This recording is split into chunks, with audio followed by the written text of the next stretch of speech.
what I know is so far government and parliament, through Parliament of Uganda, has appropriated 164.7 billion to cooperatives since 2016. And we are looking at an investigation from 2016 to date. But the preliminary findings is that almost, I may say, now maybe 30% of this money did not reach the intended beneficiaries. So we are still now, we know how they did it. Now we are trying to investigate who was involved, which is a bit technical and which needs more time, because every day new names emerge, and all those people need to be investigated, need to be invited.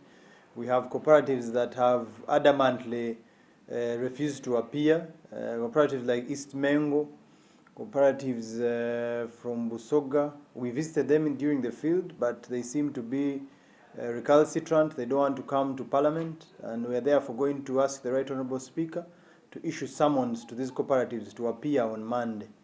This is why we're having challenges. We also have issues with the past and present leadership of these cooperatives. Everyone seems to be blaming the past leadership. Now we are trying to locate the past leadership of all the cooperatives. Some people have unfortunately passed on.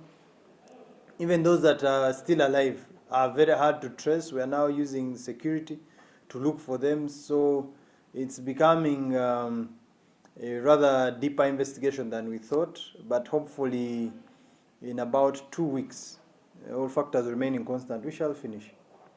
Even at the ministry, most of the commissioners have since changed. So you have to look for all the commissioners. In the cooperatives, all the leadership has since changed. You have to look for the past leadership. We also have a challenge with the law firms. They seem to be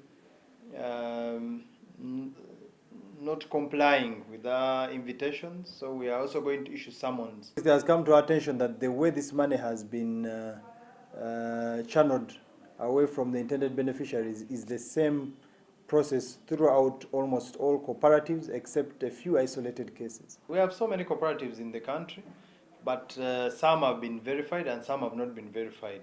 So our interest now specifically is those that were verified, or even those that were not verified but have received money from the Ministry of Trade and the Ministry of Justice, because the cooperatives were under Ministry of Justice in the past and later on handed over to the Ministry of Trade. We have so far met Ministry of Trade. We have met the cooperatives in the field. We are now meeting them again in Parliament. But now we need to meet even more stakeholders. For example, the permanent secretaries that were there at that time, the commissioners that were there at that time since 2016, the technical people in the verification committee that were there, those from ISO, those from CMI, Ministry of Agriculture, Ministry of Works, Chief Government Valuers Office, Ministry of Trade. All these have to appear before the committee. It's becoming much larger than we thought, so we may actually need more time. Well, the fact that these transactions were done in cash, people were withdrawing money from banks. For example, if the Ministry of Trade paid a cooperative 2 billion, they would withdraw maybe 1 billion cash.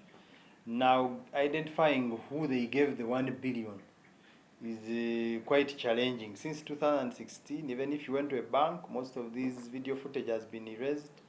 And if someone gave someone 100 or 50, getting proof that he actually gave this person this money is quite challenging.